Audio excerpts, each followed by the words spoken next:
Good morning, everyone, and welcome to today's webinar, Making Today's Data Rapidly Consumable. I have the pleasure of introducing three great speakers for you today. First up, we have Ian Thomas from Talend. He's a senior data engineer who joined earlier this year after many years working for one of the largest enterprise database organizations in several roles from data architecture to digital transformation. We also have Graham Mossman, who's joining us from Snowflake, and he is based in London. And we also then have Marcus O'Hanlon from Looker, who's one of our lead engineers based in Dublin. So guys, thanks so much for joining us today. You'll be hearing from them in just a moment, but just before then, I want to go through some housekeeping items. Our webinar today is being recorded. The slides and recording will be emailed to you later today. And don't forget to submit your questions in the chat window below, and we can try and ask them at the end. If we don't get around to them, we will be sure to follow up on email. So without further ado, I'm going to hand over now to Ian. Thanks very much, Lorna. So as Lorna said, we're going to talk about data, everything data today. So let's move on. So this is the IT landscape we live in today. This is the business landscape we live in today. Everything's moving to the cloud. Everything's going real time. IT driven is becoming more self-service. The IT and the business working together. Centralized governance is becoming shared governance. And it's difficult to keep pace with changing requirements. And I get really excited about all of this change. I know some people don't like change, but I get really excited about it because I can see data and IT systems being discussed in the boardroom. You know, it's not just a byproduct or a support function or part of a support function now. It's actually driving businesses and driving innovation and differentiating different businesses as well. Some people say data is the new oil. I slightly disagree. I think oil is a commodity. I think data is a way of really differentiating organizations. And the more you can harness the diverse data sets that are out there and use that data at the right time to make business decisions, the more innovative and the more profitable and the more valuable your organization is going to become. So I believe data is more valuable than oil. So how do we keep pace with all this growth of data, and how do we adapt to all these different diverse data sources that are out there? You know, from all of your standard transactional systems that you might have inside your organizations, you know, serving your customer or providing services to your customer. It's not just about harnessing that data now to make decisions about that, but it's about leveraging all the data that's available, not only inside but outside your organization as well. There's all those diverse set coming from social media, sensors, machine-to-machine information that's coming through, information that's out there from cloud applications that may or may not be used inside and outside your organization. So how do you keep pace with this? All this data of different formats, of different data models, of different speeds of actually being able to capture this data as well. Some is available in big batches, some of it comes in real time. So how do you actually manage this? Well, you can take a hand coding approach. You can learn all those different languages out there to harness and manipulate that data, and you can bring all these different consultants with all those different skill sets on board in your organization to do that. Or you can take a much more automated and tool-based approach. And that's what Talend really brings. It brings a platform for bringing in your data from all these different diverse sources at different speeds, being able to transform and manipulate that data and make it available to businesses in as short a time as possible, so gaining quicker time to value. So it can take data in, it can profile, it can cleanse data, it can aggregate data, and it can normalize data. So we can make it available in the best format possible for your reporting tools, for your business functions to consume as quickly as possible and get quicker time to value. And how do we do this? Well, Talend provides the data fabric platform. And this is not only an ETL platform for bringing in and extracting data and transforming data from all of those traditional data sources, but our heritage really comes from the big data world. We made some big bets early on in the big data world where we saw people taking advantage of open source frameworks and other frameworks to manage large amounts of data in batch and real time. And so we provide the connectivity, and we provide some of that future proofing for you as well. It's still the Wild West out there in terms of some of those frameworks. There's still a lot of consolidation to be done. But we bring those frameworks into our tool sets. We abstract up, so we give it a very friendly and easy to use interface abstracted on top of those complex frameworks underneath. So it allows developers, self-service users to use and leverage and manipulate that data without having to know all the complexity of how it's organized underneath the covers as well. And we can do this on-premise and in the cloud. We can deploy our tool sets on-premise and have a fully managed service in the cloud, or we can access data that's in the cloud or on-premise as well. And we provide self-service tools as well. I'm going to show you some of those a little bit later. But we also provide application-to-application integration. There are different degrees of application. So we can, as applications are being transacted in the cloud or on-premise, then all of those transactions can be propagated through to some environment where the business can make use of those for reporting, for example. And also we provide master data management solutions as well to hold your reference data, your golden records as well, that can be shared across your different organizations as well. So consuming data and making data available as well. And we have a unified platform to do this. So whereas you might use diverse tools or diverse coding platforms to do this in the past, then we provide a unified front end, a browser-driven self-service front end, and a developer-driven studio front end, where you can do all of the above through one platform and share that data and share those resources and share those jobs amongst multiple developers and multiple self-service users as well. And where we can, we'll generate native code and we'll leverage the power of those target or source platforms as well to manage that data and organize that data as well and deploy our jobs as near as we can to the data. Again, for speed, efficiency, and faster time to value.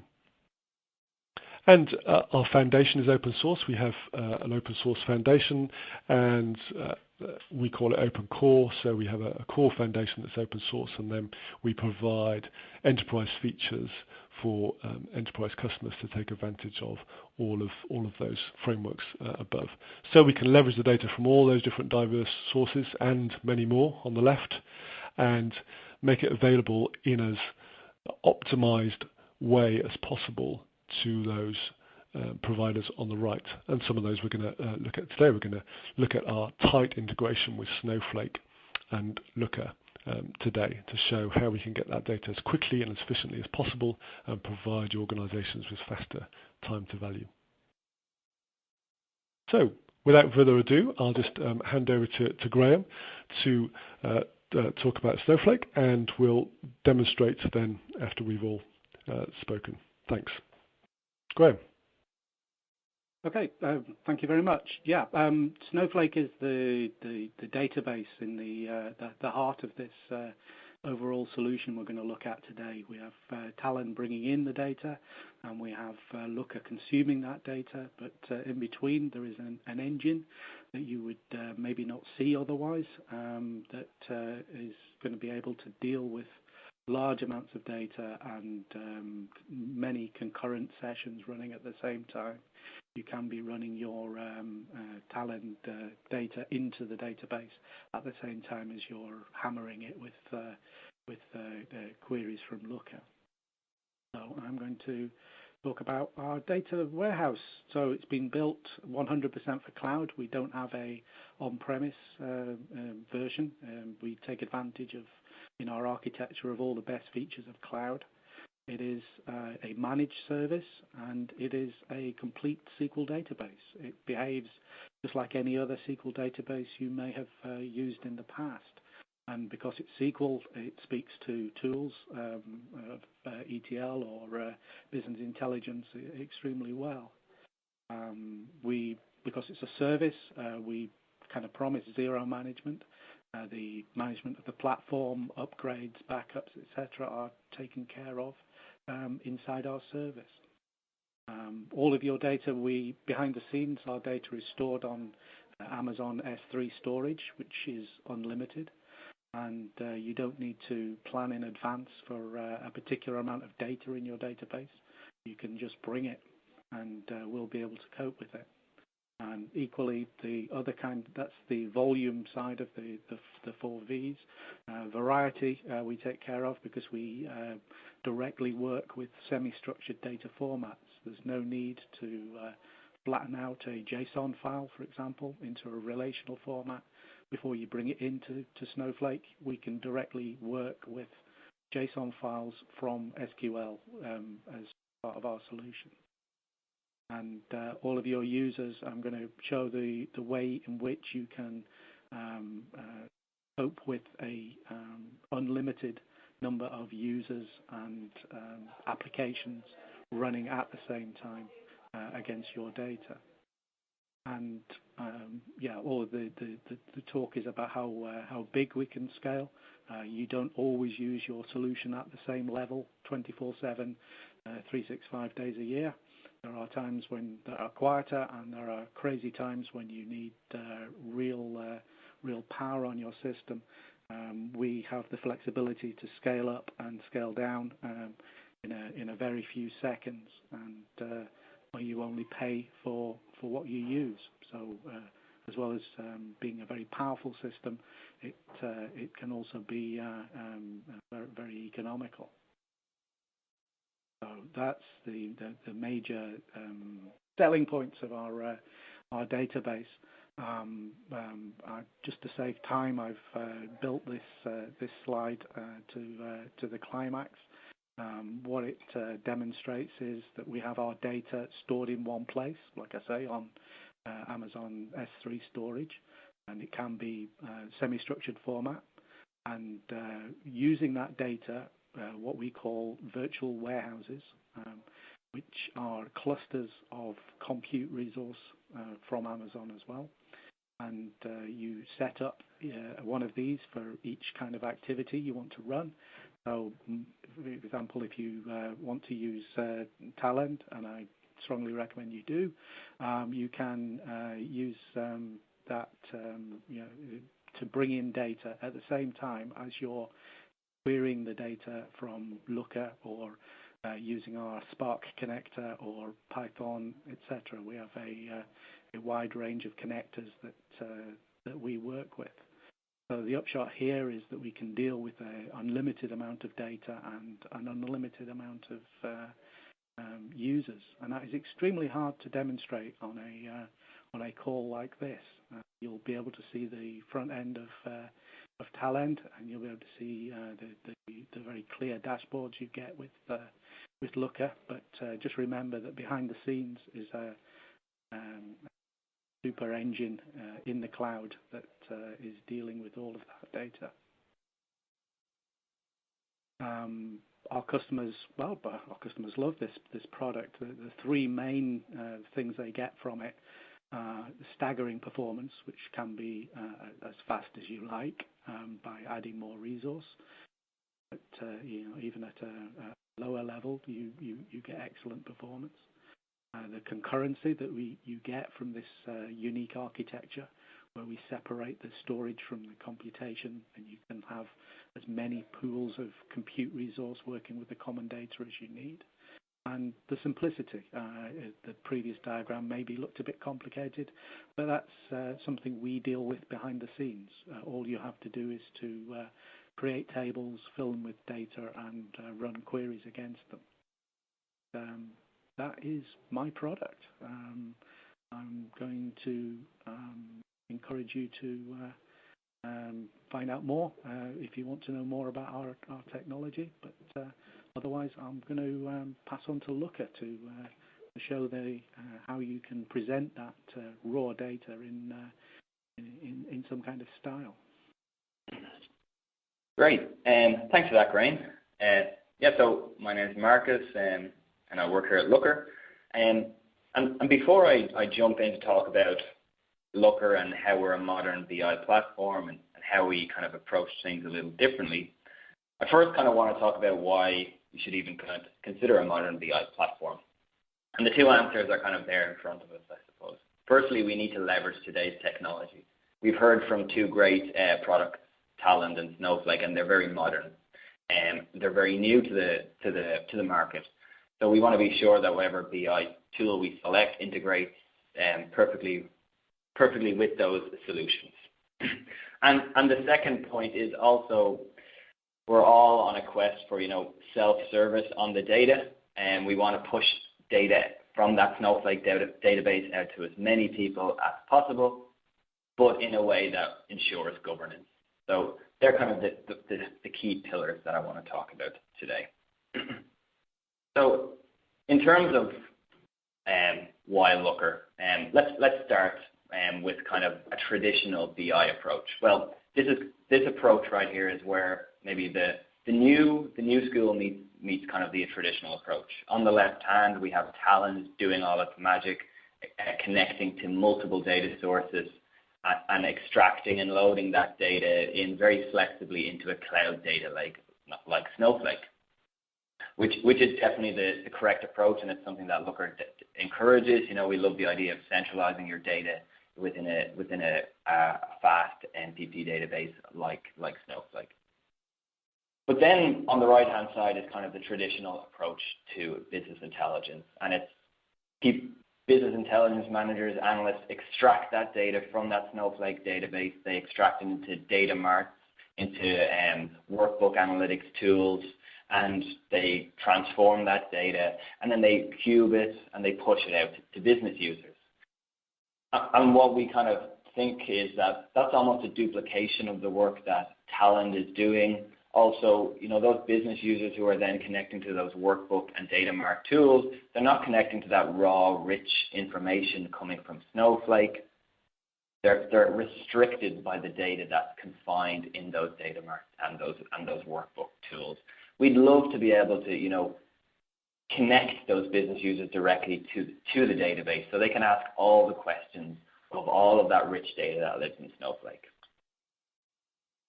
So with that in mind, what we're going to talk about is how we can rebuild the business intelligence stack using all of today's modern technology. And at Looker, we like to think about it as there's 4 ingredients for rebuilding this stack. We've heard from ingredient 1, and it's perhaps one of the most important, and it's flexible ETL. We've got all of these different data sources. We've got various SQL databases, MySQL, Oracle SQL databases. We've got all of our business applications, our Salesforces, our Zendesks of the world. We've got all of our custom applications. And we believe that all of that data should be flexibly harnessed and centralized into a database. And Talend does a great job of that. It provides flexible ETL, it connects to multiple sources, and it provides, all of that good data cleansing and deduplication, and it construct the data in denormalized or normalized format. The second ingredient is, we've heard from it already, again, a modern, powerful elastic warehouse in Snowflake. So again, we want to grab all of that data from the multiple sources and centralize it into a fast database that can deliver to our end users as quickly as possible. A tool like Snowflake provides cheap and infinite storage. It provides infinite compute power, and again, you only pay for what you use. So it's a great choice when we're talking about selecting an analytical warehouse. Ingredient number 3 is we want to eliminate the idea of extracting the data into data marts or into silos or into workbook tools. We want to live connect business users to that Snowflake database. In that way, the data is never out of date. They're working off real-time data. They're never The business user is then never restricted to the information they can explore. They can always drill into the data, see further. They can cohort the data by whatever they want. They can filter it, look at specific subsets of customers. And also, another intrinsic kind of benefit of live connecting is data never lives on a laptop or in a secondary location. We're live connecting to the database. We're not creating duplicates of the data, so bypassing a lot of security issues. So ingredient number 3 is a great concept, but I suppose at Looker, that's what we seek to solve. How do we live connect business users who don't know SQL to this data warehouse? How do we allow business users to ask questions like, what is the revenue for the UK? Or show me sales by month where category equals X. So how can we allow business users to ask these questions that aren't going to be displayed within a dashboard, within a data mart, or within a workbook tool? What we need is a flexible modeling layer that can translate business user questions into SQL, live connect that SQL to the data warehouse, and deliver it back to the business user. Looker has developed a very powerful, very flexible modeling layer that is all built on SQL, so leveraging kind of everything that's great about SQL, but making it more simplified so business users can actually use that SQL to extract the data in a timely fashion from the warehouse. So with that in mind, ingredient number 4 is a modern logical data modeling layer. It's a layer where we can define all of the definitions, all of the KPIs in our business in one place. We can define revenue, we can define gross margin, and then business users can interact with those definitions, but they can slice and dice the data in any way they want, and how they interact with that data, again, is translated to SQL, sent off to our database, and we retrieve the results that the business users want. Also, when we think about that modeling layer, we want it to lend itself to kind of the modern approach. So when we think about how our software application is created today, everything is code-based. So our data model should be code-based, and it is. Looker's data model is all fully version controlled via GitHub, allows for developer collaboration and version control, allows you to kind of work in a safe environment and push all updates to production where business users can then, again, self-serve on the data from the database using that single source of truth, using those data dictionaries. And finally, just to wrap up, just to kind of summarize exactly how Looker approaches the self-service and the business intelligence problem is, we say, use a tool like Talend to grab all of your various data sources and centralize them into a massively powerful warehouse like Snowflake. We then say, don't extract that data out of Snowflake. You've made a massive investment in those 2 tools, time, effort, and leverage those tools. So live connect business users to that powerful raw data. Open it up to everybody.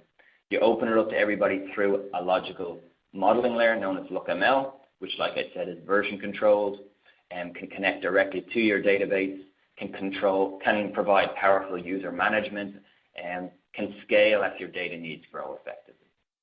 Then finally, how, in terms of consumption of that data, allow business users to self-serve on that data through the Looker web interface application using dashboards, self-service tools, maybe push out content to secondary applications, be it your internal apps or maybe an external web application. You take advantage of things like scheduled delivery to automatically send me dashboards, send me alerts when certain data within the warehouse has changed. And then finally, take advantage of Looker's fully functioning REST API to do everything we do in Looker programmatically. So again, that's Looker's approach. We're really kind of harnessing the power of the 2 tools we spoke already about, and we're doing that through our modeling layer, which allows us to live connect everybody in the business to the database. So with that in mind, what we're going to do now is we're going to jump into a live demonstration of how we can extract and load data using Talend into a data source like Snowflake, and then how Looker can actually model that and then live connect those business users to that data warehouse. So I will hand you back over to Ian. Thanks, Marcus. Okay, let's just pull up now. Hopefully, in a few seconds, we're just switching across. You'll be able to see my screen. So let's have a look. So, actually, Marcus or Lola, can you confirm? Can everyone see my screen now?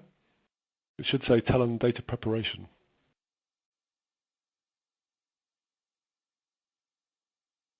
I'll make that assumption that people will. So while the screen's refreshing, then I'm just going to start on that first layer really. How do we get data in? So when we think about traditional ETL, then sometimes we think in the past, a single set of processes or jobs just to bring the data in on a daily basis and flow through to reporting engines, etc. and data warehouses and data marts. But now it's a much more iterative process. So we might look at taking candidate data sets for data scientists or data analysts to have a look at to see if it's a candidate for getting some valuable information out. So it might be an iterative process where self-service users who actually know the data, but not necessarily the technology underneath to leverage that data, want to look at the data and see, is this valuable data? Let's prepare a data set to take into my reporting environment. But then let's make that part of a governed process where IT take over to make sure that it goes in the right way, in the most efficient way, and it stays within that overall governed environment, as opposed to just being exported to an Excel spreadsheet or something similar. So let me just check. Can everyone see the login screen? Yep. Yep. Okay. Great. Excellent. So let's log in to Data Prep. Now this is our self-service tool. I'll show you our browser-driven self-service tool, and also show you our developer studio tool as well, our unified development environment. But this is just a brief introduction really to data preparation, something that a self-service data analyst, data scientist could use to prepare data.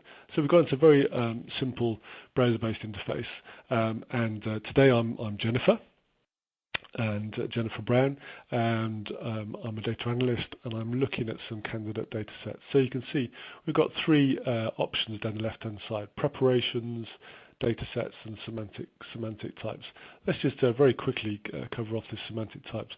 We can define or predefine different types. Now I'm going to look at a data set now, which is airline data, and I'll explain what that is in a moment. But if we look at these types here, I can predefine and standardize some of the data that I've got. So I've got, this will all become clear in a moment. So I've got something like an airline ID, and I can define some data sets, and I can use a regular expression to say, actually it's going to be a sequence of 5 numbers.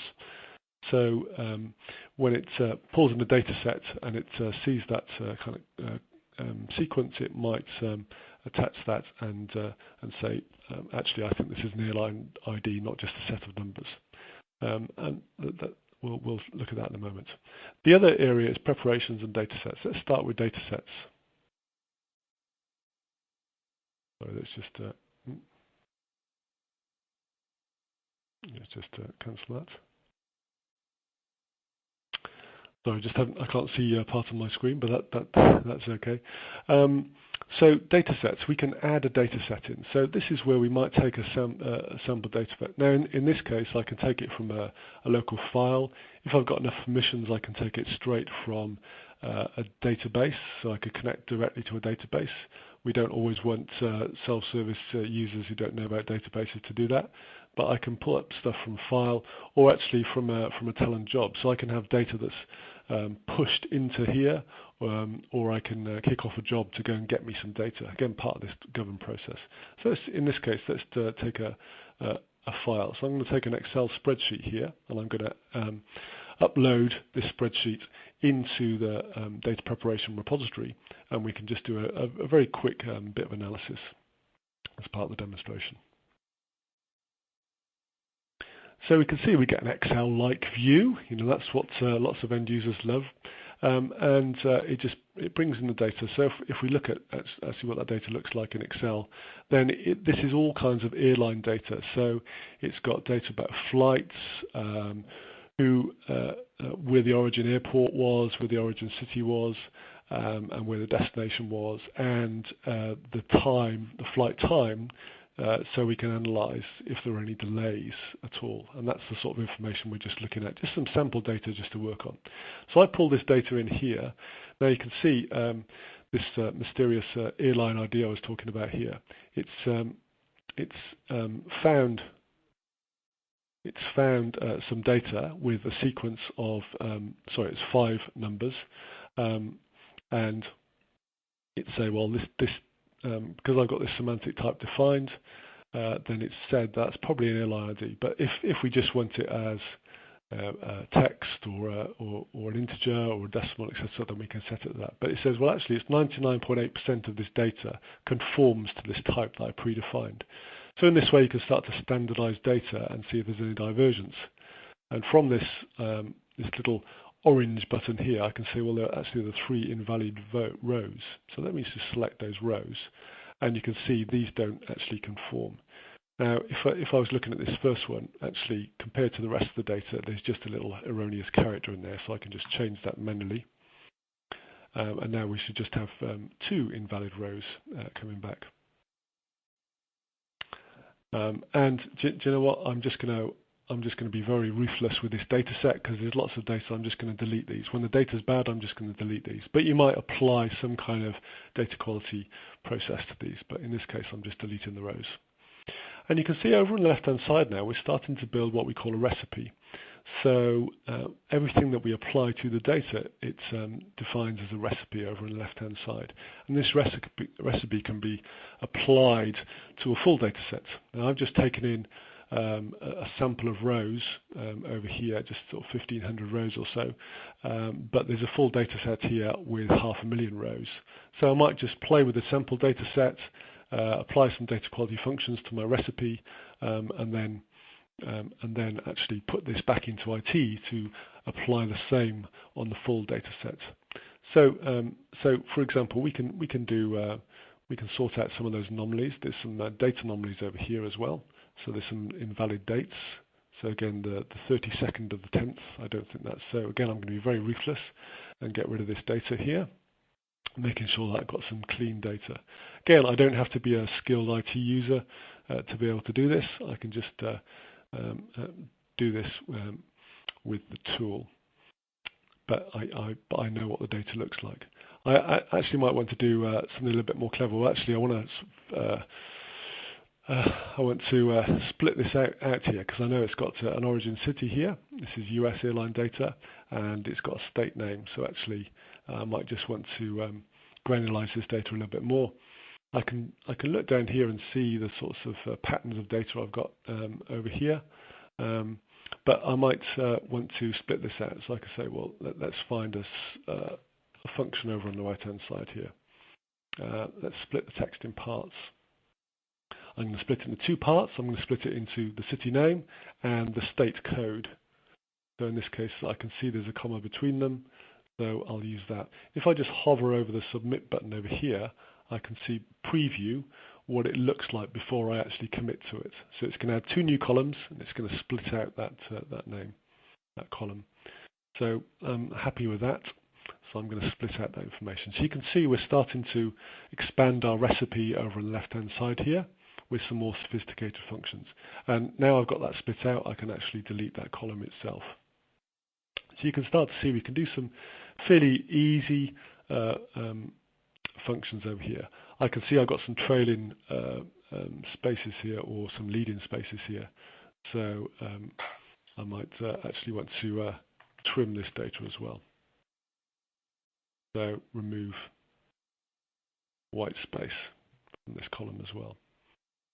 And so you can see we can start to manipulate the data, clean the data, make it available then for some further analysis. Finally, I might want to combine it with another data set. So I've got the state codes here, so I might want to combine it. I've got another data set, and if I just click over here, I can see I've got a business regions states data set over here, which it's already suggested that I add. So I'll just add that region column. So it'll join on those two blue defined. So this newly defined column here and this column over here, and we'll combine the data set. So it's just a very easy way of joining two data sets together. And now we've got a very long data set that maybe can be taken into our staging area for further analysis. So now I've got the region name as well over here, combined data set. So very, very quickly, it's very, very, very powerful in what it can do and how it can prepare and manipulate the data for an analyst to use. I've got quite a long recipe over the left-hand side here. So I'll simply just save this as a preparation. So on-time performance sample preparation, and I'll save it into my home. An administrator might be able to move that around, and you might only have permissions to save it in certain folders, and you might have permissions to export it or not. So if we go now, we've saved that data preparation here, and it's in the data preparation repository. If we go back to if we go into our developer studio, so this is more of a developer view of the data on our data jobs, our ETL jobs that we might define here. So this is what the developers would use to define all those access to all those diverse data sources that I talked about and how we actually get data. So over on the right hand side here we've got a palette. So for instance, we can look at different databases that we might want access to. So we might have access to a bunch of Oracle databases or MS SQL databases, etc., or straight through to some SAP through a standard set of API into their databases as well. So we can just simply drag and drop components from this palette over on the right hand side, or we can actually and then predefine and configure those components.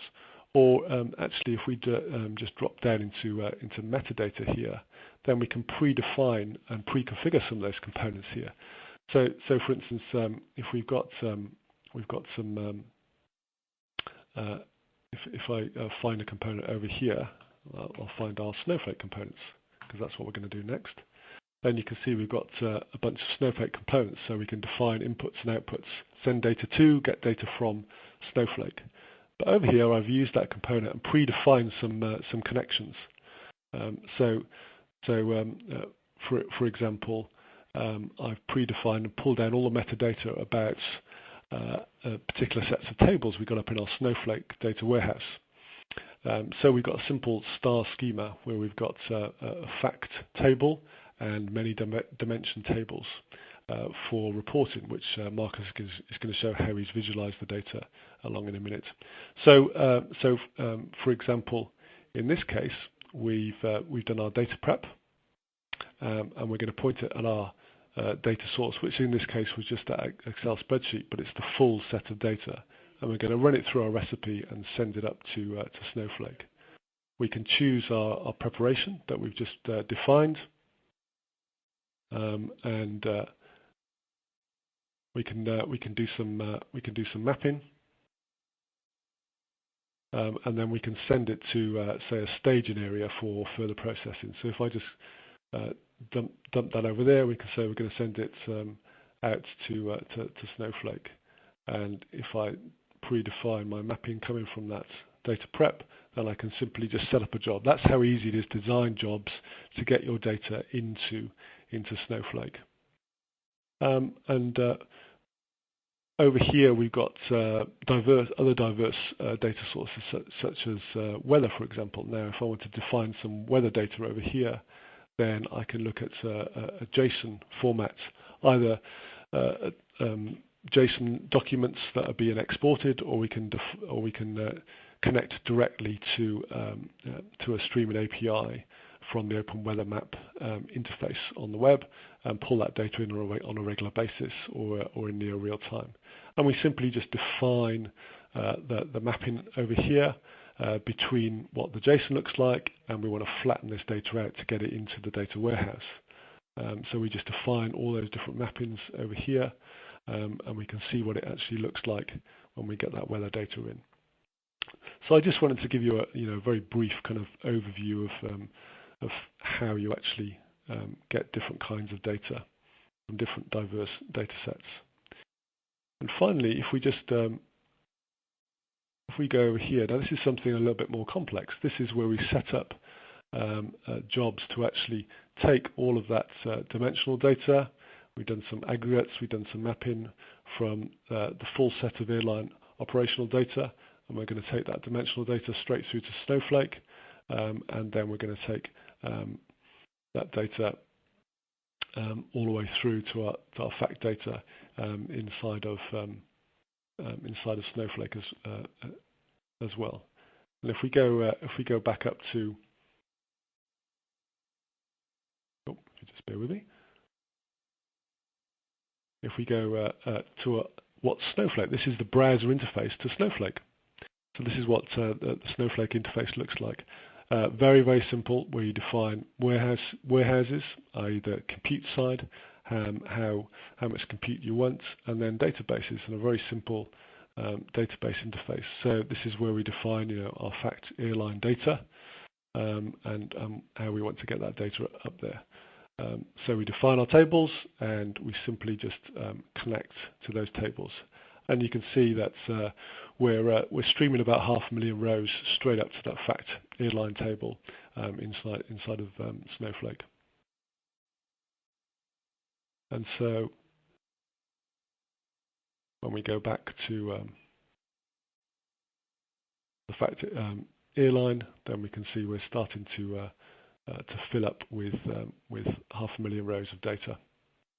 So that's really all I wanted to show, just how easy it is to get self-service data into in Snowflake, into our airlines staging. If we want to pre-prepared data, we can simply define ETL process from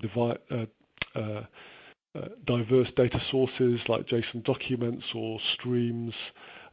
We can define batch processes to get huge amounts of data up to our central data warehouse for analysis.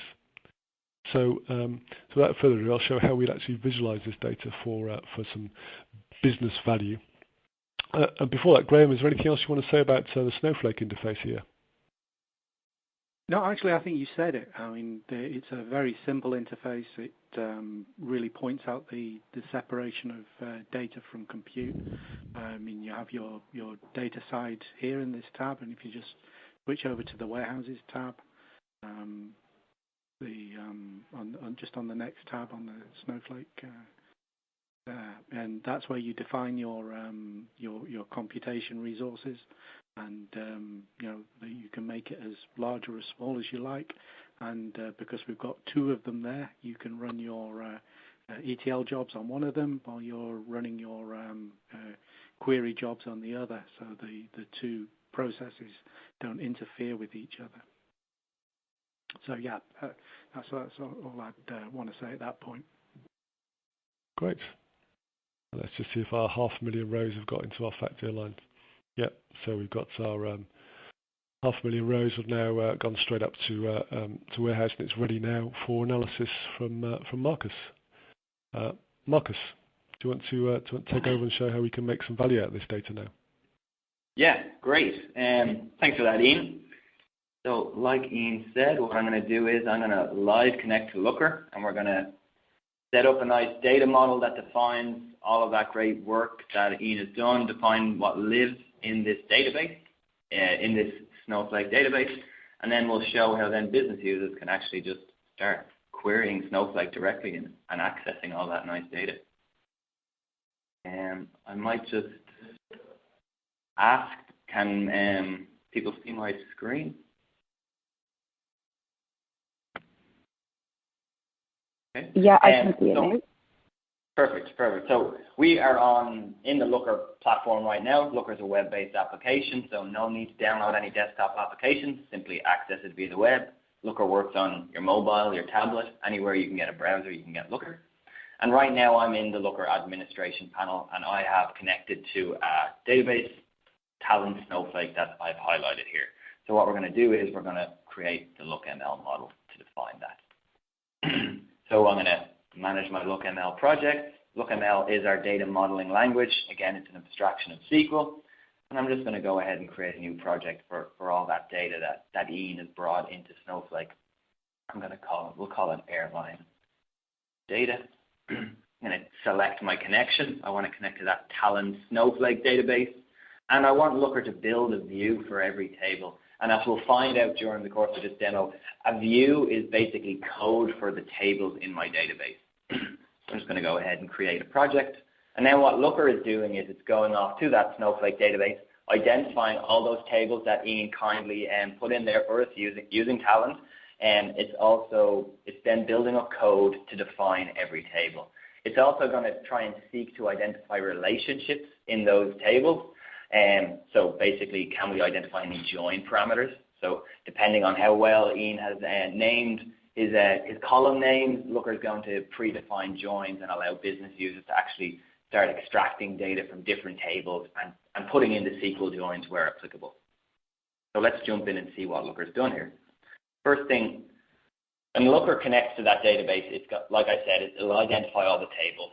And it will create a view file for every table. So you can see we've got that fact airline table with all that rich kind of event data. We've then got our kind of dimension tables, our airports, our planes, our weather. So let's jump into one of the view files and see what Looker has done. So what it's done is it's basically machine-generated 4-line pieces of code for every column in your table. So you'll notice a little SQL statement down here. So everything is an abstraction of SQL. What Looker has done is it's identified a column in my database called ID, and it's exposed it to the business users, so now they can self-serve on it. And what's nice, because this is an abstraction of SQL, I can start writing all my SQL syntax in here, doing some cleaning. So case when is null, then X, Y, or Z. And in that way, maybe some of the cleaning that our database analyst or our ETL analyst has missed out on, me as a BI manager or data analyst, I can actually do those cleaning operations. Also, if we scroll down, we'll notice Looker's also created a single measure. So we can imagine a dimension being something that we would group by and a measure being something that we would aggregate by. Now, out of the box, Looker has a series of different aggregate types. We have count, max, median, min, numbers, sums, all of those great types of aggregates.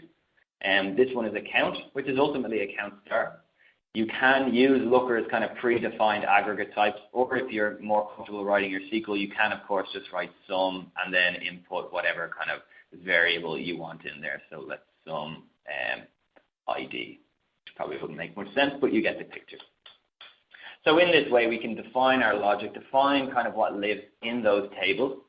And then the next thing is we want to define how those tables relate to each other, because this is a traditional star schema that Ian has provided for us, so we're going to have to join across different tables.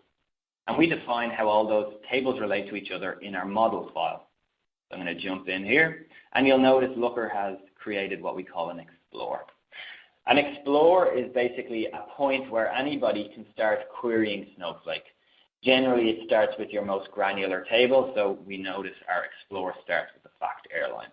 Looker has then identified that this fact airline can join to airports, and it can join on the airport ID.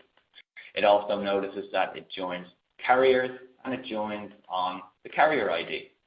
If, for some reason, Looker didn't identify one of the joins, we can just input it ourselves.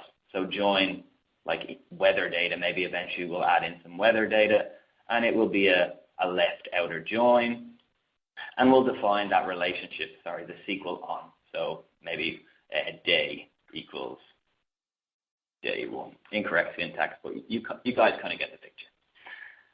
Okay, and when we've kind of pre-built all that, we've pre-built that model, we can then start exploring the data. So let's explore this fact airline table. So this is our Explorer screen. This is the Looker self-service layer where business users are able to query Snowflake directly. Now, on the left-hand side, all the tables that we've exposed in that Explorer. So I can, for example, select some data from the fact airline. Let me select the simple count star. Let me look at it by date. Now I'm just going to hit run. And we've seen Looker's return the data for us, but the question is, how has it returned that data? So if we look under the hood, Looker's actually created this SQL statement. It's used these definitions, that count star measure that I showed, sent it off to Snowflake. It's retrieved the data, and now I'm free to visualize that in any way I want. I can use Looker's full BI visualization suite. Once you know you're happy with your visualization, you can simply save and add it to a dashboard, save it as a look, download it, share it with your colleagues. Cool. But let's jump back into this modeling layer. I want to show you the flexibility and how we can start iterating on these definitions. So if we scroll down here, you'll notice there's a dimension called delayed minutes. So obviously certain planes flying in and out of airports are delayed. So maybe we want to create a flag that tells the user, was this plane delayed or not? So I'm going to create a new dimension called is delayed. It's going to be a type yes, no, so basically a Boolean. And the SQL Boolean that we want it to evaluate is delayed minutes greater than 0. So if delayed minutes is greater than 0, then that's a delayed flight. If it's not a delayed flight, obviously. Let's hit save, jump back into our self-service layer. Just going to refresh our Explorer so that we can have that is delayed identifier available. Now you'll notice on the left, we have a yes-no dimension, is delayed. Let me pivot by that, like you would kind of an Excel pivot chart. You'll notice the SQL is probably getting a bit more complex, but our business users, even our data analysts, don't really need to worry about that. Looker's gone ahead and formatted everything correctly for us, and now we can just simply visualize that again using Looker's full BI suite. I think a stacked bar chart probably makes the most sense in this instance. So in this way, we can start curating and creating more definitions within our modeling layer. And we can push them out to business users so they can self-serve on those definitions. And the huge benefit of this is when we talk about governance and consistency in our business. Anywhere where somebody looks at the definition for is delayed minutes, any dashboard that uses this definition, it comes through this single line of code. It's transformed on that single line. So if we ever need to update, that's going to deliver governance and consistency in your business. And it's also going to deliver flexibility. If you ever need to, update is delayed, maybe you say, actually, planes that are delayed 10 minutes, I'm not going to class them as delayed anymore. You can simply update that one line of code, and it will in turn update your entire kind of data infrastructure. Every dashboard, every kind of explore screen that we saw already will be updated. You're not in a world where you would have to update 10 different data marts, 10 different workbooks, that power all of the different dashboards in your organization. So this code-based modeling layer delivers kind of great flexibility. You'll notice over here, we can configure it with Git for version control as I outlined earlier. Great.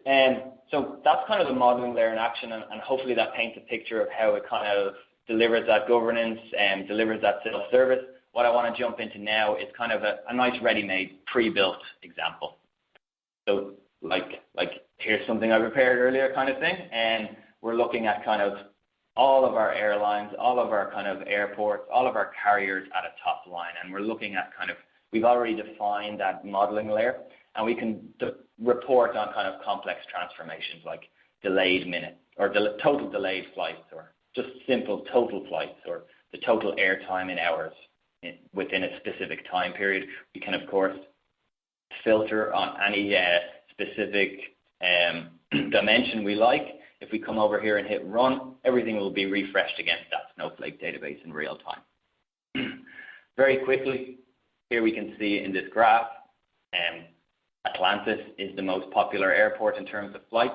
So we could potentially, maybe we want to jump into the website of Atlanta. Again, we're a web-based application. We could jump into any web-based tool. Or maybe we want to link to another Atlanta dashboard so we can, drill into the Atlanta data. So here, for example, we're now looking at Atlanta Airport's dashboard. If we wanted, we could update this again to be a different airport. But what I really want to very quickly show you is we notice that there's a specific carrier here that is actually returning a lot of delayed minutes. So Southwest Airlines, not a great advertisement for them, but in this time period they delivered 112,000 delayed minutes. So let's show how the self-service layer can allow business users to ask more questions. So I'm just going to very quickly, I know we're under time constraint here, but very quickly I want to explore from here. So what I want to do is I want to filter on this specific airlines, and I want to get some more information. So let's just filter on that very, very quickly. And what we're trying to get to is, why is this figure for delayed minutes so high for Southwest Airlines?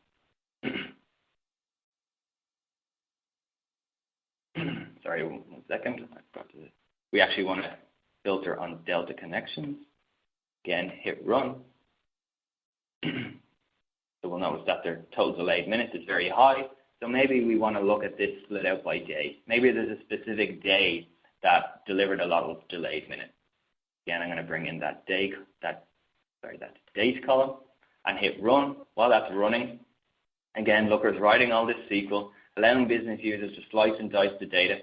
And very quickly I can see, if I visualize this, that there was 2 days that delivered a high amount of delayed minutes for whatever reason. So I was able to get to the answer of my question very quickly without the need to go back to a SQL or a data analyst. And that's what Looker's trying to do. It's trying to, open up that database so everybody can answer their own questions.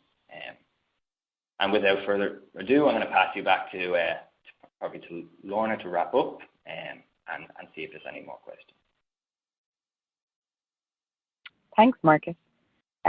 So I know we had a key takeaway slide, which I want to answer some questions. So in the after wrapping up before 11, we will be sending these slides in the recording afterwards. And just to let you all know, Talend Connect is on in Paris on the 17th of October, and if you'd like to attend, you can register here.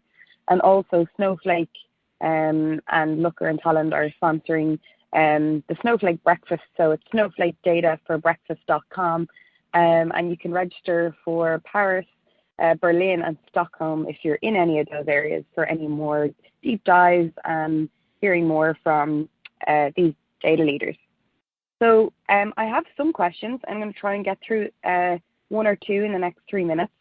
So our first one we have from Mark, and this was Ian, kind of for yourself or Graham.